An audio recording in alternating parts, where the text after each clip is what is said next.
नमस्कार। परम आदरणीय प्रधानमंत्री जी, रोजगार मेले के बृहद श्रृंखला में युवा आशाओं का संचार करती आज एक और कड़ी जुड़ रही है। आज के इस रोजगार मेले से देश भर में 71,000 से भी अधिक नव नियुक्तों को नियुक्ति पत्र मिलने जा रहे हैं। सर्वप्रथम मैं माननीय कार्मिक राज्य मंत्री डॉक्टर जितेंद्र सिंह जी से अनुरोध करती हूँ कि वे अपने स्वागत संबोधन से कार्यक्रम का शुभारंभ करें। परम आदरणीय प्रधानमंत्री जी, रोजगार मेला की श्रृंखला के अंतर्गत हम चौथा अंक लेकर के आपके सामने उपस्थित हैं। आपने कुछ समय पहले देशवासियों से ये वादा किया था कि आप 10 लाख सरकारी नौकरियां उपलब्ध करवाएंगे और उसी वादे को निभाते हुए रोजगार मेला का ये सिलसिला प्रारंभ हुआ। आज भी इस कार्यक्रम में आपका एक बटन दबाने के साथ ही 71,000 से अधिक नियुक्ति पत्र जारी कर दिए जाएंगे। इनके लाभार्थी देश के भिन्न भिन्न राज्यों एवं केंद्र शासित प्रदेशों में फैले हुए हैं। ये नियुक्तियां भिन्न भिन्न पदों पर भिन्न भिन्न स्तर पर की जा रही हैं और ये नियुक्तियां भिन्न भिन्न मंत्रालयों एवं भिन्न भिन्न विभागों में की जा रही हैं, जैसे कि रक्षा मंत्रालय, गृह मंत्रालय, हायर एजुकेशन, डिफेंस इत्यादि इत्यादि। इसके साथ ही रोजगार मेला के साथ एक नया आयाम जोड़ दिया गया, मिशन कर्मयोगी प्रारंभ। यानी जो भी नियुक्ति पत्र प्राप्त करेंगे वो उम्मीदवार मिलने वाली जिम्मेवारी के अनुसार अपना शिक्षण प्रशिक्षण इस माध्यम से कर सके। आज भी पिछली बार की तरह देश भर से 45 स्थान इस कार्यक्रम से जुड़े हैं जो आपका संबोधन सुनने का इंतजार कर रहे हैं। प्रधानमंत्री जी, जब बात रोजगार की होती है तो एक बात का उल्लेख करना जरूरी बन जाता है।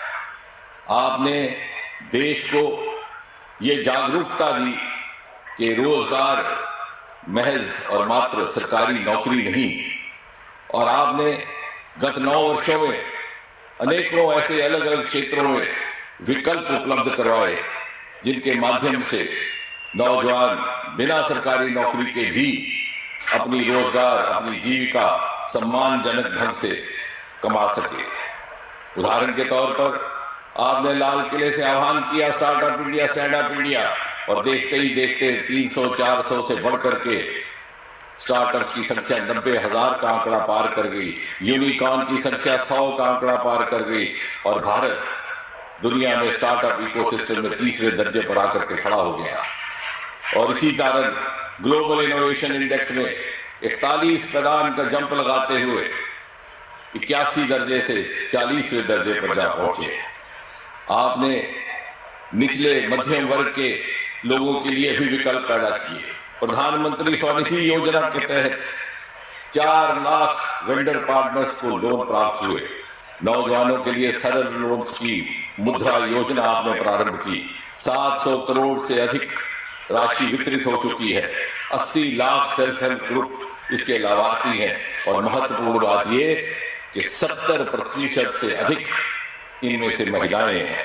अरोमा मिशन, पर्पल रेवोल्यूशन, बैगनी क्रांति के माध्यम से हजारों किसान लेवेंडर कल्टीवेशन, एग्री स्टार्टअप के माध्यम से अपनी रोजगार कमा रहे हैं। अर्थशास्त्रियों का ये कहना है कि infrastructure development is a major source of job generation. आपने न केवल इंफ्रास्ट्रक्चर डेवलपमेंट की गति बढ़ाई, उसको स्केल अप किया, बल्कि उसकी रफ्तार तेज करने के लिए पीएम गति शक्ति प्लान रोल आउट किया। इसका परिणाम ये कि जहां 2014 में ग्रामीण क्षेत्र में प्रधानमंत्री ग्राम सड़क योजना के तहत मात्र 3.8 लाख किलोमीटर सड़कों का निर्माण हुआ था, वहीं 9 वर्षों में दुगना होकर के 7 लाख किलोमीटर तक जा पहुंचा। यदि हम शिक्षा के क्षेत्र में इंफ्रास्ट्रक्चर की बात करें, इन सबसे रोजगार मुहैया हो रहा है, तो भारत में 2014 में 725 विश्वविद्यालय थे, उनमें 300 का इजाफा हुआ। at the rate of 1 university per week. यदि मेडिकल कॉलेजेस की बात करें तो सन 2014 में 145 मेडिकल कॉलेज थे इस देश में, उनमें 260 यानी जितने 70 वर्ष में बने थे उससे लगभग दुगने 9 वर्षों में जोड़ दिए गए at the rate of 1 medical college per day. यदि डिग्री कॉलेजेस की बात करें तो 5000 से अधिक degree college at the rate of 2 colleges every day. यातायात के क्षेत्र में इंफ्रास्ट्रक्चर को जो आपने बल दिया वो इससे जाहिर है कि 2014 से पहले इस देश में मात्र 74 एयरपोर्ट थे, आज दुगने हो गए 9 वर्षों में 147 एयरपोर्ट। रेलवे की बात करें तो नॉर्थ ईस्ट पूर्वोत्तर कश्मीर घाटी जहां लोगों ने कभी रेल के दर्शन नहीं किए थे, आज वहां रेल का जाल बिछ रहा है, रेल की पटरियां बिछ चुकी हैं। प्रधानमंत्री आवास योजना की बात करें तो आज के दिन भी 11,000 से अधिक मकान प्रतिदिन औसतन इस देश में निर्माणित हो रहे हैं। मेट्रो रेल के 27 प्रोजेक्ट इस समय लग चुके हैं। और इतना ही नहीं प्रधानमंत्री जी, आपने अनेकों नए क्षेत्रों में भी रोजगार के विकल्प खोले, उनसे हमें परिचित करवाया, हमें अवगत कराया, जिस तरफ हमारा शायद इतना रुझान नहीं था। Honourable prime minister sir, you introduced us to the toy industry. खिलौने बहुत बड़ी मात्रा में बाहर से आयात होते थे। आज स्थिति ये है कि इंपोर्ट होने वाले टॉयज में 60% कमी आई है और भारत से बाहर जाने वाले खिलौनों में 60% एक्सपोर्ट बढ़ चुका है। You also introduced the world to khadi, khadi for fashion, khadi for nation। आज आप ही के प्रयास से 1 लाख करोड़ से अधिक खादी का टर्नओवर है और इसकी सेल 4 गुना बढ़ चुकी है। हमारे लिए गर्व की बात है, जहां इस देश में पहले बाहर से मोबाइल आते थे, आज India is one of the major exporter of mobile chips. हमारे लिए गर्व की बात है, जब अपनी सुरक्षा के लिए हम बाहर से लाए हुए हथियारों का इस्तेमाल करते थे, आज हमारा डिफेंस एक्सपोर्ट 6 गुना बढ़ चुका है। और आने वाले समय के लिए आपने लाल किले से आह्वान किया हाइड्रोजन मिशन, और आने वाले वक्त में इंडिया में भी one of the major exporters of green hydrogen, जो आत्मनिर्भरता की तरफ भी ले जाएगा और विश्व में क्लीन एनर्जी की मुहिम में भारत को एक अहम भूमिका भी देगा। आंकड़े तो बहुत हैं, लेकिन समय का अभाव है, लेकिन ये आंकड़े देने भी जरूरी थे, क्योंकि we live in an evidence based era. बहुत समय ना लेते हुए मैं केवल इतना कहकर के अपनी बात समाप्त करूंगा कि इतिहास के पन्नों में सुनहरी अक्षरों में दर्ज किया जाएगा कि 65-70 वर्षों में जो ना हो सका वो प्रधानमंत्री जी आपने 9 वर्षों में कर दिखाया, और वो इसलिए कि मोदी जी हैं तो मुमकिन है। धन्यवाद। धन्यवाद माननीय मंत्री जी। रोजगार मेले की आज की कड़ी देश में तेजी से विकसित होते विश्व स्तरीय इंफ्रास्ट्रक्चर, नागरिक सुविधाएं तथा युवाओं के लिए निरंतर बढ़ते रोजगार के सुअवसरों का संदेश लेकर आई है। इसी संदेश को सभी तक पहुंचाने के लिए प्रस्तुत है एक लघु फिल्म। आत्मनिर्भरता की पटरी पर युवा शक्ति के इंजन के साथ तेज गति से बढ़ता भारत आज वैश्विक प्लेटफॉर्म पर विकास की अग्रिम पंक्ति में शामिल है। माननीय प्रधानमंत्री श्री नरेंद्र मोदी जी के युवा शक्ति को राष्ट्र शक्ति बनाने के संकल्प से startup India, make in India, skill India, MSME लीन जैसे कई अभियानों से देश में करोड़ों युवाओं के सुनहरे भविष्य का मार्ग प्रशस्त हुआ और उद्यमिता के अनेक अवसर तो बने ही हैं, साथ ही हमारे देश के युवाओं की आकांक्षाएं और सपने भी साकार हो रहे हैं। रोजगार सृजन की 8-9 वर्षों की सतत यात्रा में एक नया अध्याय जोड़ते हुए 1 वर्ष के भीतर 10 लाख युवाओं को सरकारी नौकरी देने का कार्य प्रारंभ हो चुका है, जिसके तहत पूरे देश में रोजगार मेलों का आयोजन कर प्रतिभाशाली युवाओं को पारदर्शी, निष्पक्ष और सरल प्रक्रिया से नियुक्तियां दी जा रही हैं। भर्ती प्रक्रिया को पारदर्शी और समयबद्ध तरीके से पूरा करने के लिए UPSC, SSC, RRB और राज्य सरकार की भर्ती एजेंसियां कार्य कर रही हैं।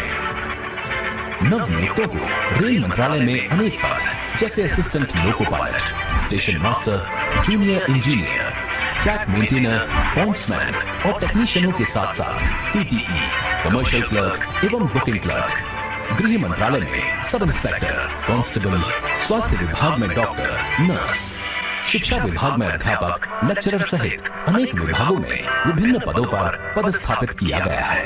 नव नियुक्त युवा न केवल अपने परिवार का गौरव बढ़ा रहे हैं, बल्कि हर विभाग की कार्यकुशलता भी बढ़ा रहे हैं और नागरिकों को मिलने वाली सेवाओं की गुणवत्ता में लगातार सुधार हो रहा है। 21वीं सदी के भारत के लिए मजबूत आधुनिक कनेक्टिविटी पर पिछले 9 वर्षों में अभूतपूर्व गति और स्तर पर काम हुआ है। सड़क, rail, port, airport, mass transport, waterways और लॉजिस्टिक्स इंफ्रास्ट्रक्चर सभी पर पीएम गति शक्ति मास्टर प्लान के तहत तीव्र गति से काम हो रहा है। जहां युवा ट्रांसपोर्ट सेक्टर के ट्रांसफॉर्मेशन की अगुवाई कर रहे हैं और यूनिट लॉजिस्टिक्स कॉस्ट कम करने में अहम भूमिका निभा रहे हैं। भारत के सबसे बड़े पब्लिक एम्प्लॉयर में से एक भारतीय रेलवे रोजगार सृजन में एक महत्वपूर्ण योगदान दे रही है। आज के रोजगार मेले में लगभग 70% युवाओं की नियुक्ति रेलवे में ही हो रही है और इसके साथ ही साथ अन्य विभागों जैसे बैंक, पोस्ट, रक्षा, उच्च शिक्षा, गृह मंत्रालय, स्वास्थ्य विभाग इत्यादि अनेक विभागों में भी हजारों युवा नियुक्त हो रहे हैं। रोजगार मेले के माध्यम से राष्ट्र निर्माण की राह में युवा शक्ति के जुड़ने से टूरिज्म से लेकर उद्योग धंधे तक, लॉजिस्टिक्स से लेकर कनेक्टिविटी तक हर क्षेत्र में अपार संभावनाएं और अवसर बनेंगे, जिससे भारत $5 ट्रिलियन इकोनॉमी बनने की राह पर और आगे बढ़ेगा।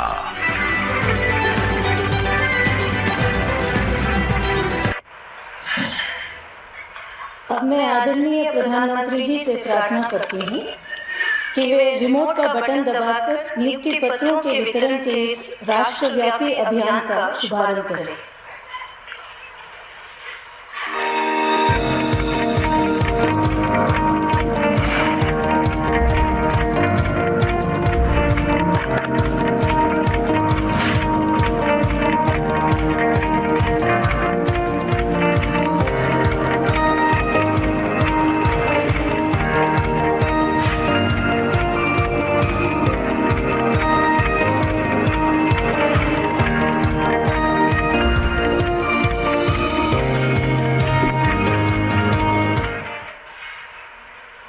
मैं आदरणीय प्रधानमंत्री जी से अनुरोध करती हूँ कि आज इस विशेष सुअवसर पर देश की युवा महाशक्ति एवं हम सभी का अपने शुभ संदेश से मार्गदर्शन प्रदान करें।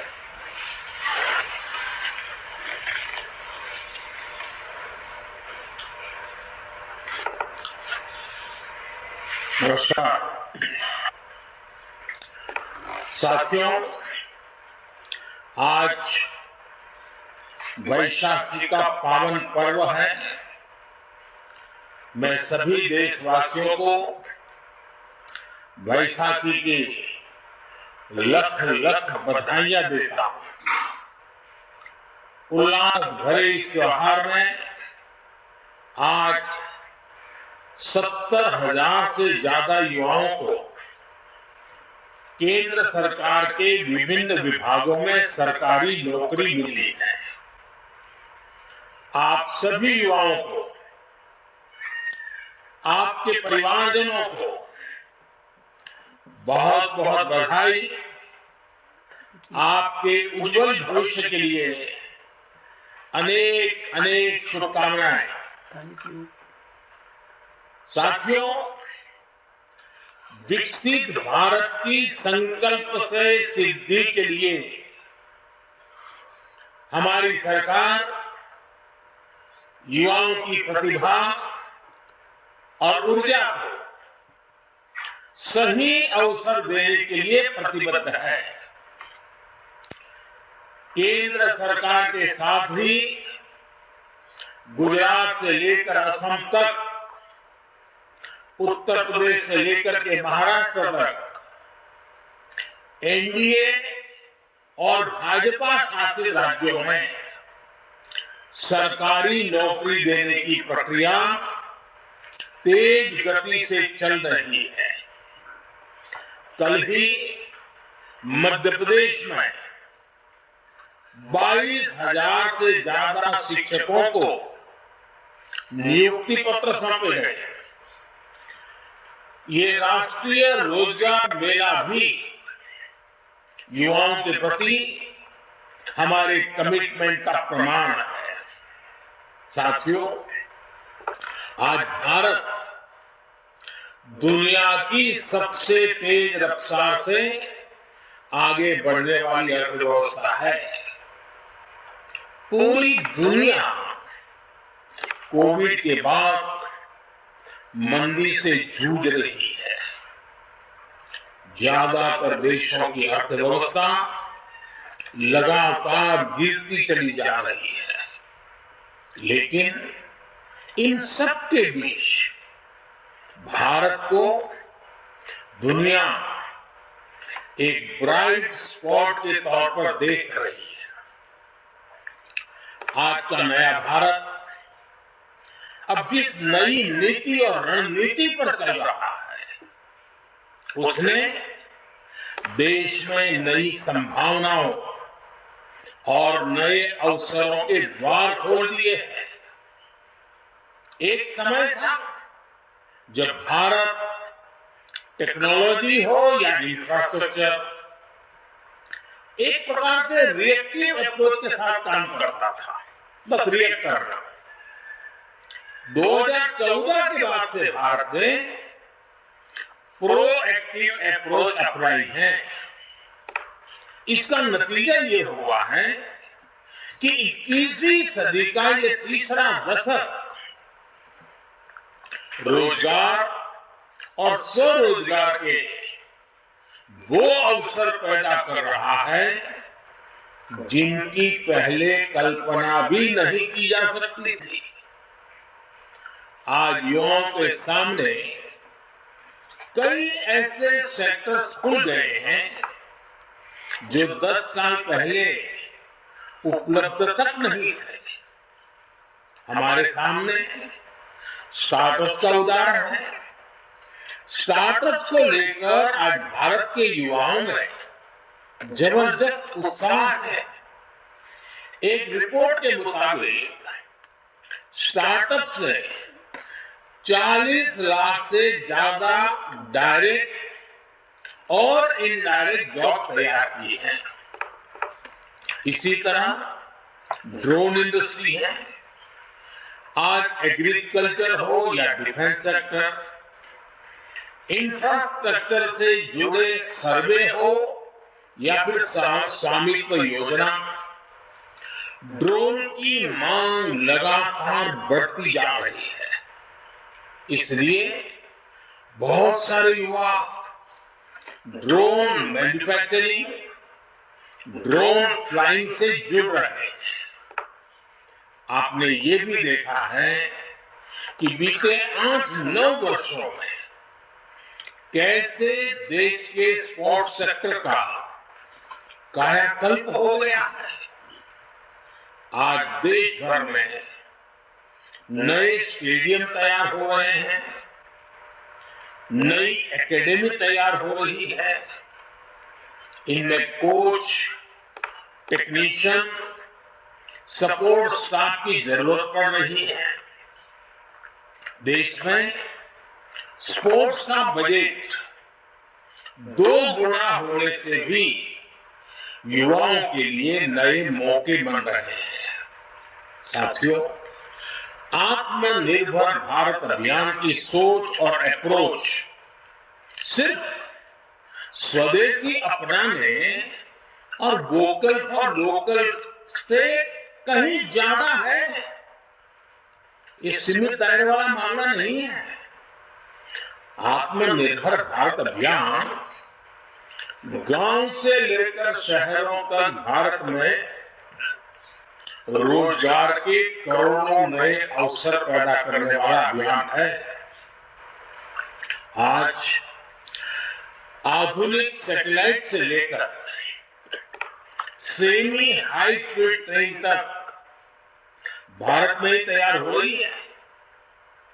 बीते 8-9 वर्षों में देश में 30,000 से ज्यादा नए और सुरक्षित LHB कोचेज बनाए गए हैं। इनके निर्माण में जो हजारों टन स्टील लगा है, अलग अलग प्रकार के प्रोडक्ट्स लगे हैं, उन्होंने पूरी सप्लाई चेन में रोजगार के हजारों नए अवसर बनाए हैं। मैं आपको भारत की टॉय इंडस्ट्री का भी उदाहरण दूंगा। अभी जितेंद्र सिंह जी ने उसका उल्लेख भी किया। दशकों तक भारत के बच्चे विदेशों से इंपोर्ट किए गए खिलौनों से ही खेलते रहे। ना तो उनकी क्वालिटी अच्छी थी, ना ही वो भारतीय बच्चों को ध्यान में रखकर बनाए जाते थे। लेकिन कभी किसी ने इस पर ध्यान नहीं दिया। हमने आयात होने वाले खिलौनों के लिए क्वालिटी पैरामीटर तय किए और अपनी स्वदेशी इंडस्ट्री को बढ़ावा देना शुरू किया। 3-4 वर्ष में ही टॉय इंडस्ट्री का कायाकल्प हो गया और इससे रोजगार के अनेकों नए अवसर तैयार हुए। हमारे देश में दशकों तक ये अप्रोच भी हावी रही कि डिफेंस इक्विपमेंट सिर्फ आयात किए जा सकते हैं, बाहर से ही ला सकते हैं।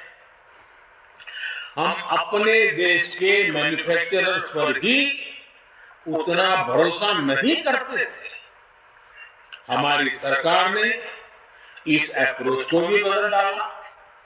हमारी सेनाओं ने 300 से ज्यादा ऐसे साजो सामान और हथियारों की लिस्ट तैयार की है जो अब भारत में ही बनाए जाएंगे, भारतीय इंडस्ट्री से ही खरीदे जाएंगे। आज भारत 15,000 करोड़ के डिफेंस इक्विपमेंट विदेशों में निर्यात कर रहा है। इससे रोजगार के हजारों अवसर तैयार हुए हैं। साथियों, आपको एक और बात कभी भी भूलनी नहीं चाहिए। जब देश ने 2014 में हमें सेवा का अवसर दिया, तब भारत में बिकने वाले ज्यादातर मोबाइल फोन विदेशों से आयात किए जाते थे। हमने लोकल प्रोडक्शन बढ़ाने के लिए इंसेंटिव दिए।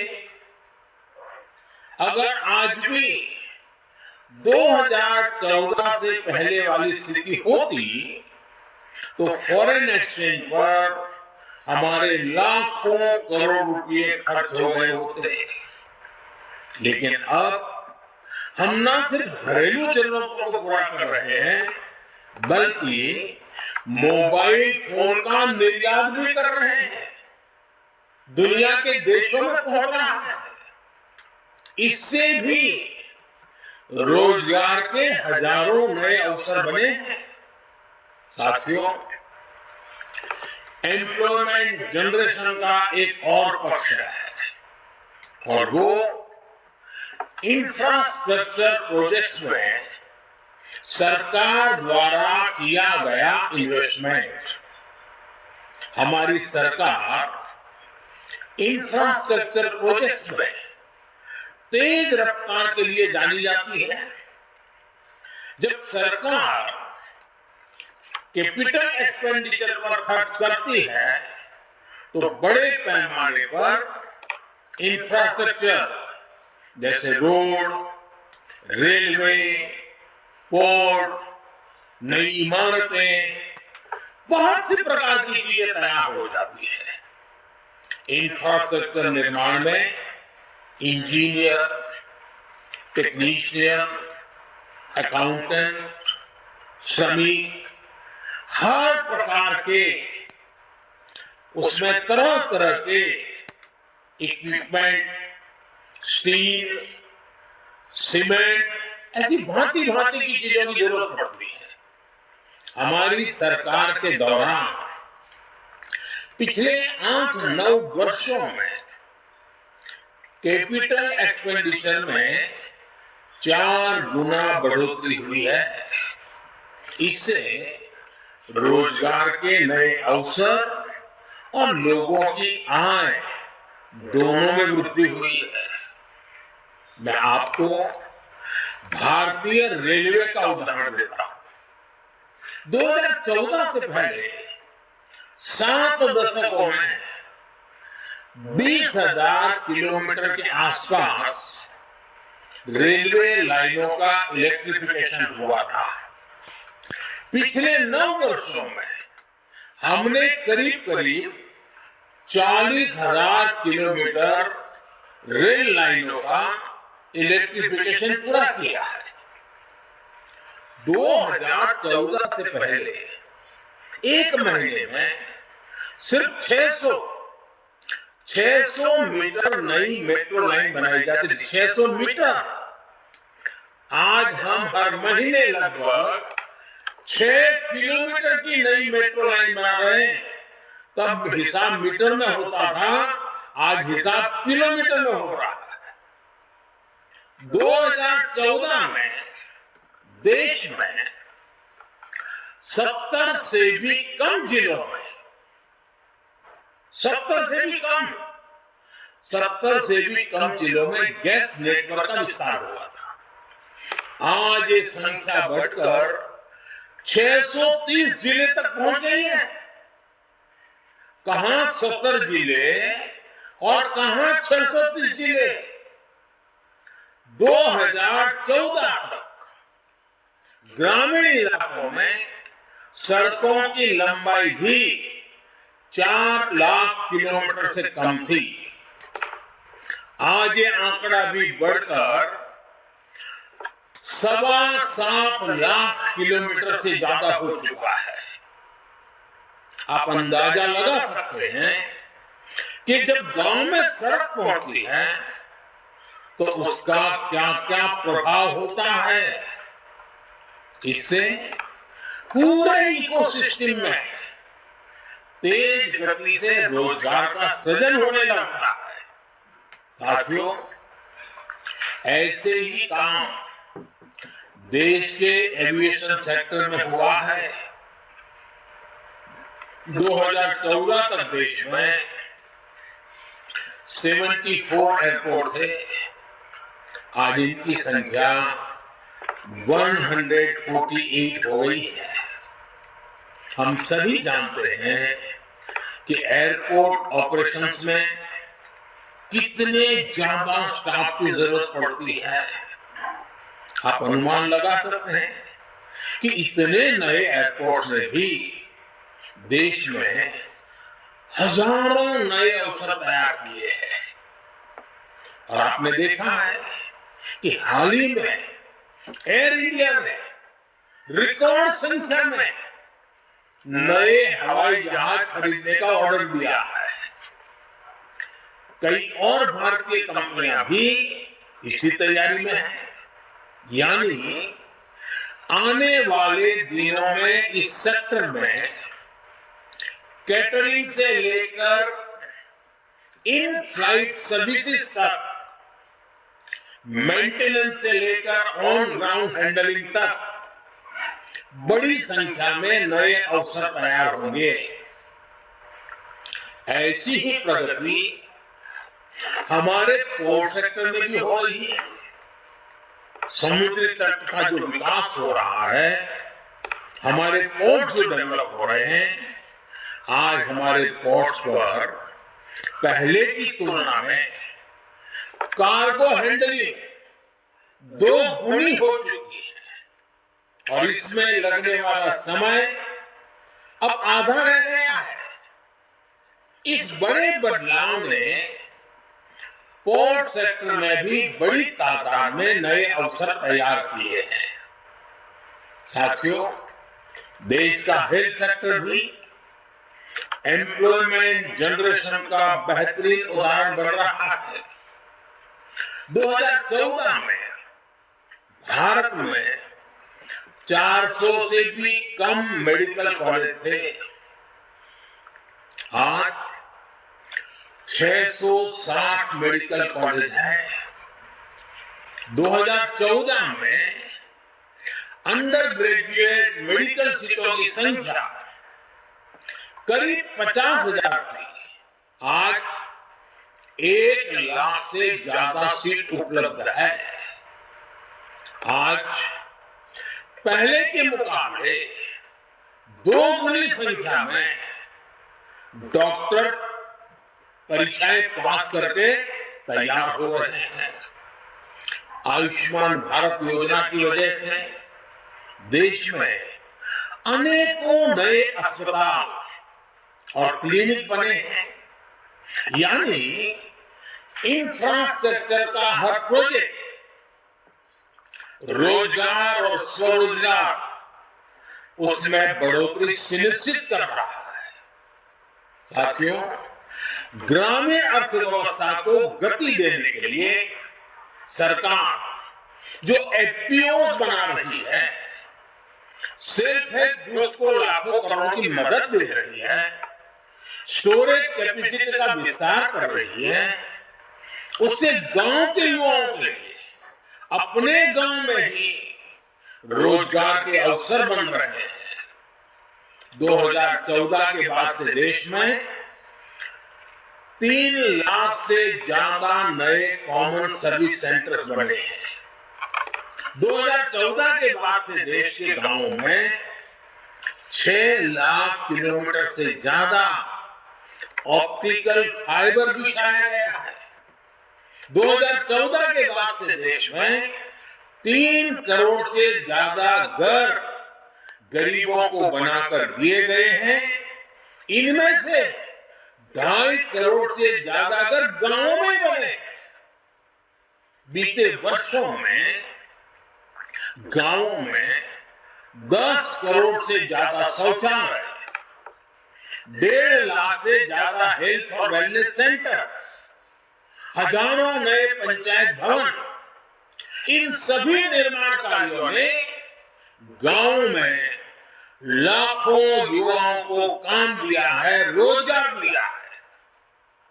आज जिस तरह एग्रीकल्चर सेक्टर में फार्म मैकेनाइजेशन तेजी से बढ़ा है, उससे भी गांव में रोजगार के नए मौके बन रहे हैं। साथियों, आज भारत जिस तरह से अपने लघु उद्योगों की हैंडहोल्डिंग कर रहा है, अपने यहाँ एंटरप्रेन्योरशिप को बढ़ावा दे रहा है, इससे बड़ी संख्या में रोजगार का निर्माण सुनिश्चित हो जाता है। हाल ही में प्रधानमंत्री मुद्रा योजना ने 8 वर्ष पूरे किए। इन 8 वर्षों में मुद्रा योजना के तहत बिना बैंक गारंटी 23 लाख करोड़ रुपए का लोन दिया गया है। इसमें से 70% लोन महिलाओं को मिला है। इस योजना ने 8 करोड़ नए एंटरप्रेन्योर तैयार किए हैं। यानी ये वो लोग हैं जिन्होंने मुद्रा योजना की मदद से पहली बार अपना कोई कामकाज शुरू किया है। मुद्रा योजना की सफलता ने देश के करोड़ों लोगों को स्वरोजगार के लिए हौसला दिया है, नई दिशा दिखाई है। और मैं साथियों आपको एक और बात बताना चाहता हूं। ग्रासरूट लेवल पर इकोनॉमी की ताकत बढ़ाने में माइक्रो फाइनेंस का कितना महत्व होता है, माइक्रो फाइनेंस कितनी बड़ी शक्ति बनकर के उभरता है, ये हमने इन 8-9 साल में देखा है। बड़े बड़े अपने आप को महारथी मानने वाले, बड़े बड़े अर्थशास्त्र के पंडित मानने वाले और बड़े बड़े मालिकुजाओं को फोन कर करके लोन देने वाली आदत वाले लोग पहले कभी भी माइक्रो फाइनेंस की ताकत को नहीं समझ पाए। आज भी ये लोग माइक्रो फाइनेंस का मजाक उड़ा रहे हैं। इनको देश के सामान्य नागरिक के सामर्थ्य का समझ ही नहीं है। साथियों, आज जिन लोगों को नियुक्ति पत्र मिला है, उन्हें मैं विशेष तौर पर कुछ सुझाव अवश्य देना चाहता हूं। आप में से कुछ लोग रेलवे, तो कुछ लोग शिक्षा क्षेत्र से जुड़ रहे हैं, कुछ लोगों को बैंकों में अपनी सेवाएं देने का अवसर मिल रहा है। ये आपके लिए देश के विकास में योगदान देने का अवसर है। देश 2047 में 2047 में जब आजादी के 100 साल मनाएगा, विकसित भारत बनने का लक्ष्य लेकर आगे बढ़ रहा है। और मैं जानता हूं, आज आपकी जो उम्र है, ये आपके लिए सच्चे अर्थ में अमृतकाल है। आपके जीवन का ये 25 वर्ष देश एकदम से तेज गति से आगे बढ़ने वाला माहौल वाला है, और उसमें आप योगदान दे जा रहे हैं। आप कल्पना कर सकते हैं कितने उत्तम कालखंड में, कितने उत्तम अवसर के साथ देश को आगे बढ़ाने के लिए आज आपके कंधों पर आप नई जिम्मेवारी ले रहे हैं। आपका एक एक कदम, आपके समय की एक एक पल देश को तेज गति से विकसित भारत बनाने में काम आने वाली है। आज आप एक सरकारी कर्मचारी के तौर पर अपनी यात्रा भले शुरू कर रहे हैं। इस यात्रा में हमेशा उन बातों को याद रखना चाहिए और हमेशा अपने आप को एक सामान्य नागरिक के तौर पर, आप पिछले 5 साल से 10 साल से जब से समझने लगे हैं, क्या महसूस करते थे, सरकार का कौन सा व्यवहार आपको अखरता था, सरकार का कौन सा व्यवहार आपको अच्छा लगता था। आप भी ये जरूर मन में मानिए कि जो बुरे अनुभव आपको आए हैं, आपके रहते हुए किसी भी देश के नागरिक को बुरा अनुभव नहीं आने देंगे। जो आपको बीती होगी, आपके कारण किसी को नहीं बीतेगी। यही बहुत बड़ी सेवा है। अब ये आपकी जिम्मेदारी है कि सरकारी सेवा में आने के बाद दूसरों की उन उम्मीदों को आप पूरा करें, अपने आप को योग्य बनाएं। आप में से हर कोई किसी न किसी रूप में अपने कार्य से सामान्य मानवीय के जीवन को प्रभावित भी कर सकता है, प्रेरित भी कर सकता है, उसको निराशा की गर्त में डूबते हुए बचा भी सकता है। इससे बड़ा मानवता का क्या काम हो सकता है साथियों। आपकी कोशिश होनी चाहिए कि आपके कार्य का सकारात्मक प्रभाव, आपके काम से सामान्य मानवीय का जीवन बेहतर हो, व्यवस्थाओं पर उसका विश्वास बढ़ना चाहिए। मेरा आप सबसे एक और आग्रह है, आप सबने कड़ी मेहनत से ये सफलता हासिल की है, लेकिन सरकारी नौकरी पाने के बाद भी सीखने की प्रक्रिया को रुकने ना दें। कुछ नया जानने, नया सीखने का स्वभाव आपके कार्य और व्यक्तित्व दोनों में प्रभाव जगाएगा। ऑनलाइन लर्निंग प्लेटफॉर्म iGot कर्मयोगी से जुड़कर आप अपने स्किल को अपग्रेड कर सकते हैं। और साथियों, मैं तो मेरे लिए हमेशा कहता हूं, मैं मेरे भीतर के विद्यार्थी को कभी मरने नहीं देता।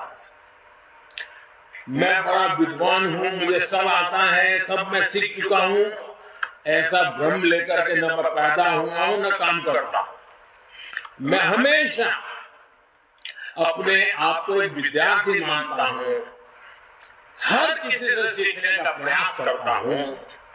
आप भी अपने भीतर के विद्यार्थी को जिंदा रखना, कुछ न कुछ नया सीखने की कोशिश करते रहना, वो जीवन के नए नए द्वार खोल देगा। साथियों, फिर एक बार वैशाखी का पावन पर्व हो, जीवन का नया आरंभ हो, इससे बढ़कर के क्या अवसर हो सकता है। आप सभी के उज्जवल भविष्य के लिए पुनः बहुत बहुत शुभकामनाएं। एक बार फिर आप सबको बहुत बहुत बधाई।